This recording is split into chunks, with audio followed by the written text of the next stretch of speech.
So they had on Ta-Nehisi Coates, right? He's like a Kendi type. They all love him on the left. If you criticize him, you're going to get it because he must be praised because he literally wrote the case for reparations.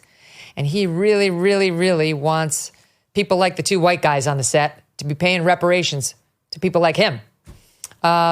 Notwithstanding the fact that they may not have been here, their ancestors may not have been here when any of the slavery went down. None of that's irrelevant to people like Ta-Nehisi Coates. Ta-Nehisi, whatever. So he wrote this book. He decided to meander over into the Israeli-Palestinian conflict because what we really needed was his take. You'll be shocked to learn he reduced it to skin color. Shocked to learn it's about colonialism for him. So he wrote this piece, which he has absolutely no knowledge of or expertise in this region. Who would have the hubris to try to write a book on this region that's a Johnny-come-lately to it? I mean, that is just so absurd, but he's so used to universal praise. He's like, sure, I'll put this in perspective for you. It's about Israel being the bad guy. Bye. Now I'll sell, number one on the bestseller list. I'll make the Times. So he put that out. He admits it's an entirely one-sided view of the conflict. He admits it. So he shows up on the CBS morning show. We showed you some of this before, but I'm going to show it to you just to set up what's since happened so you can see what has caused an all-out meltdown inside of CBS News, involving the very top executives, involving Sherry Redstone, the owner of CBS Viacom. It's not done. Now we've gotten a very unfortunate update in it today involving the anchor himself. I'm going to walk you through it, but here is the thing that set it all off in the original exchange, in part between Coates and this anchor Tony. I have to say, when I read the book, I imagine if I took your name out of it, took away the awards and the acclaim, took the cover off the book, the publishing house goes away, the content of that section would not be out of place in the backpack of an extremist. Why leave out that Israel deals with terror groups that want to eliminate it? Why not detail anything of the first and the second intifada, the cafe bombings, the bus bombings, the little kids blown to bits? And is it because you just don't believe that Israel, in any condition, has a right to exist? Well, I would say the perspective that you just outlined, there is no shortage of that perspective in American media. I have asked repeatedly in my interviews whether there is a single network, mainstream organization in America with a Palestinian-American bureau chief or correspondent who actually has a voice to articulate their part of the world. I've been a reporter for 20 years. The reporters of those who believe more sympathetically about Israel and its right to exist don't have a problem getting their voice out. It's what I struggled with throughout this book. What is it that so particularly offends you about the existence of a Jewish state that is a Jewish safe place and not any of the other states out there? There's nothing that offends me about a Jewish state. I am offended by the idea of states built on ethnocracy, no matter where they are. I'm the child of people that were born into a country where that was exactly the case, of American apartheid. I walk over there and I walk through the occupied territories and I walk down the street in Hebron. And a guy says to me, I can't walk down the street unless I profess my religion. I'm with another path. No. I want to. This is very, very important. It is important. It is extremely important. Yeah, let me lay it down. I'm working with the person that is guiding me is a Palestinian whose father, whose grandfather and grandmother was born in this town. And I have more freedom to walk than he does. And why is that okay? Why is that? Why is there no agency in this book for the Palestinians? They exist in your narrative merely as victims of the Israelis, as though they were not offered peace at any juncture, as though they don't have a stake in this as well. What is their role in the lack of a Palestinian? I have a very, very, very, very moral compass about this. And again, perhaps it's because of my ancestry. Either apartheid is right or it's wrong. It's really, really simple. He's got a very, very, very moral compass about this. What Tony DeCopel was trying to do was to say, there's another side of the story. There's a reason the Palestinians' rights are somewhat abridged inside of Israel. There's a history there, you see, of them attacking Israel over and over and over, even the peaceful civilians who tried to give them jobs, who tried to drive their kids to doctors for them, who tried to have a peaceful existence living next to them, only to get bombed over and over and over again. That's what he was trying to say. And Coates saw it a different way. Fine. What this anchor was trying to do was offer the other side of the story. That's what led to the meltdown, because that's not allowed. And I'm telling you, if it hadn't been Ta-Nehisi Coates, if it hadn't been this revered black writer who is like a Kendi type to these leftists who are inside these media organizations, they would not be having the meltdown. They would see exactly what had happened there. But, for these leftists, race colors everything. It does. It colors everything. It's like the rose-colored glasses, only it doesn't make them see things in a more rosy way. It makes them see a very dark, sad world in which we're all reduced to skin color. And any white who questions somebody who is black in anything approaching a confrontational manner is bad. Remember White Chicks for Kamala? God forbid you think about correcting a person of color. That woman was nuts, but she speaks for these leftists. That's how they see these exchanges. And it's playing out right now inside of CBS. You'd think a news organization would understand that's nonsense. This is what we do for a living. That's not what happened. So on Monday, this happened like a week or so ago. On Monday, 10/7, the 1 year mark after the worst terrorist attack in Israel, Monday, 10/7, CBS decided to hold an all hands on deck staff meeting. And it was an editorial meeting. And somebody taped it because people were allowed to participate via Zoom, which promptly got canceled after they realized somebody had leaked this. They're not going to be having any more on Zoom. And it included Wendy McMahon, the head of CBS News, and Adrian Rourke, who's in charge of news gathering at the network. And they kicked this thing off by apologizing to the staff for that interview. Listen to Adrian Rourke, in charge of news gathering at CBS News, and what she said. SOT 2, 20. And as hard as this is, that means we set our personal feelings and beliefs aside. We will still ask tough questions. We will still hold people accountable. That's part of our job too. But we will do so objectively. And that means, very plainly, we have to check our bias and opinions at the door. Many of you have reached out to express concerns over recent reporting, specifically about the CBS Mornings Coates interview from last week, as well as comments made coming out of some of our correspondents' reporting. This has been addressed, and it will continue to be in the future. Because this goes way beyond one interview, one comment, one story. This is about preserving the legacy of neutrality and objectivity that is CBS News. Wow. Legacy of neutrality and objectivity. She went on to say, there are times we fail our audiences and each other. We're in one of those times right now. She threw this guy under the bus. What he did was somehow morally wrong. And that was obvious to this person, Adrian Rourke, that he had somehow besmirched CBS News's pristine journalistic legacy. There was a time when that was the case, when Uncle Walter was doing the evening news, Walter Cronkite. That time has passed, and they know it.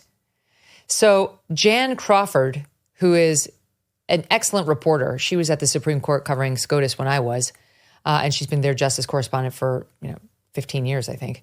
She was on that morning editorial call and defended the interview and her colleague. Here, listen to that in part. Our commitment was to truth.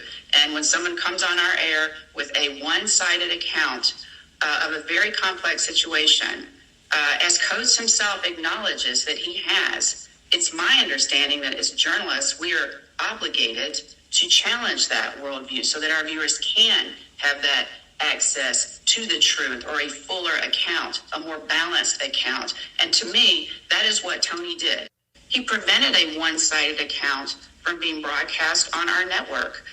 As journalists, it seems to me that's what we have an obligation to do. And as someone that does a lot of interviews, including on controversial topics with public figures, I'm not really sure now how to proceed in challenging viewpoints that are obviously one-sided and devoid of fact or history. Good for her. She's exactly right.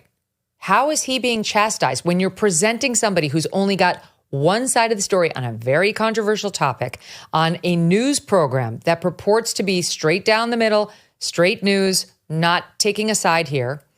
How is she supposed to navigate that when you're not allowed to ask challenging questions? You're not allowed to press him with even provocative questions. That's ridiculous. That is the legacy of CBS News decades ago.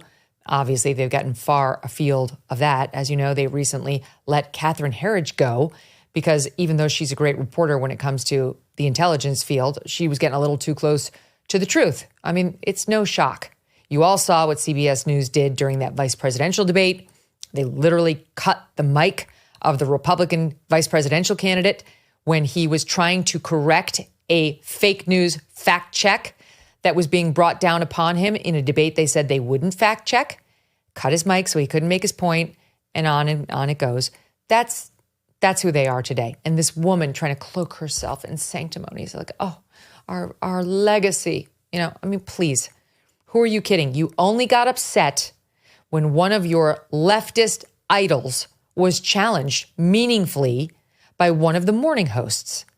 So now they're in a full-on struggle session over there, full-on struggle session, to the point where they invited, according to Dylan Byers, who's a media critic and reporter, he writes for Puck News, they invited self-described mental health expert, DEI strategist, and trauma trainer, Dr. Donald Grant, to moderate conversation on this issue within CBS in an all-staff meeting the next day. Well, people started to look up, who is this guy, Dr. Donald Grant, self-described trauma trainer. And if you look at his Instagram, this is at Jerry Dunleavy on X posted this. You see a graphic this trainer posted called Magicide, a noun. Death of a nation caused by injuring said nation with the intent to destroy through the adoption of insidious policies, the normalization of divisive practices, and the installation of sociopathic people.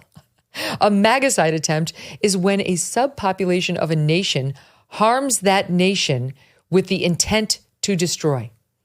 Even worse than that, their chosen expert who's going to help them heal after Tony's cardinal sins is someone who posted a photo of what he captioned Uncle Tim's cabin.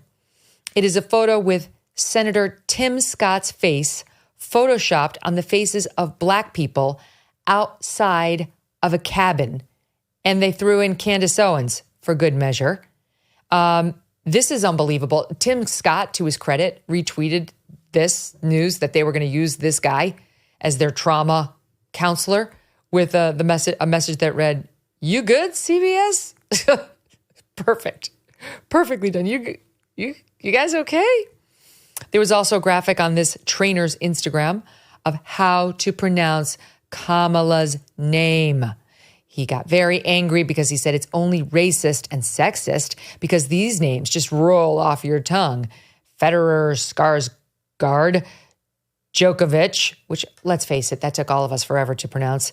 Galifianakis, same. We put in extra effort to get some people's names right, not because they're tricky, but because we care. You see, we only care about the whites like Djokovic, and we don't care about Kamala because she's Black. Then there was one about that had a photo of a Black man holding a sign that reads, "Dear white people, stop using Dr. King as an example of a peaceful protest. You shot him too." So this was going to be the healing character that they brought into CBS News to heal the rift. And you know what? There's some honesty in it because it was turning into a racial thing. The reports were that the Black staffers were very upset at Tony and very angry that he didn't allow Gail to speak, not to mention the other guy who was a white man. They felt like, Gail should have been allowed more. And now everything boils down to like, how much airtime did the Black woman get versus this white guy, this white Jewish guy, God forbid, who's, by the way, not only is he Jewish, but he has an ex-wife who lives in Israel with his children. So he's got a lot of knowledge about this region and has standing, if you will, to object to the one-sided nature of Coates' book, and was totally within the bounds of reason in doing so. All right, so they decide after Jerry Dunleavy does his homework and posts this online, maybe we shouldn't invite this so-called doctor, Dr. Donald Grant, to moderate this conversation. Might not really be the best choice. So we're not sure who, if anybody, moderated said conversation. But in the meantime, on the subject of Gail King, the following trailer drops. You see, Coates decided to go, as he's promoting this book, on Trevor Noah's podcast, the guy who used to host The Daily Show. And they released a lengthy trailer for Ta-Nehisi Coates' appearance with Trevor Noah.